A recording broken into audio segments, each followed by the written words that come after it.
Ada seller jual powerbank 30,000 mAh ni menekan-nekan. Kita buat harga promosi wak. Kita jual 10 unit je wak. 1, 2, 3, let's go.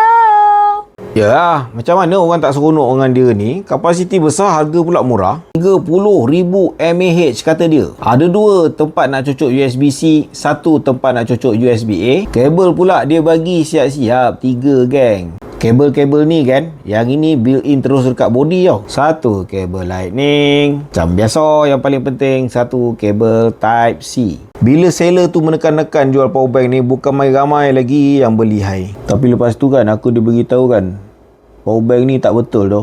Sebelum ni yang dia claim 30,000 mAh, sebenarnya tak sampai pun 30,000 mAh.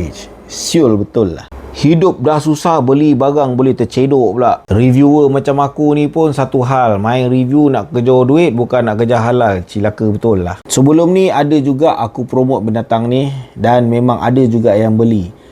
Aduh hai, aku kena kencing dengan viewer-viewer aku kena kencing. Siul betul lah. Unit baru yang datang ke aku ni, aku tak pasti benda ni betul ke tak. Aku pun sebenarnya masih trauma lagi nak confirmkan benda ni betul ke tak 30,000 mAh. Sebab dekat tempat display aku ni, dia macam gelap sangat kan. Jadi kau bayangkan ada satu warna kuning macam tu, adalah warna cahaya dia hidup sikit. Aku ambil ilham daripada tempat parang aku dia. Bila ada warna-warna striking sikit-sikit, nampak dia pop. Kau rasa benda ni betul ke tak? Letakkanlah dekat komen.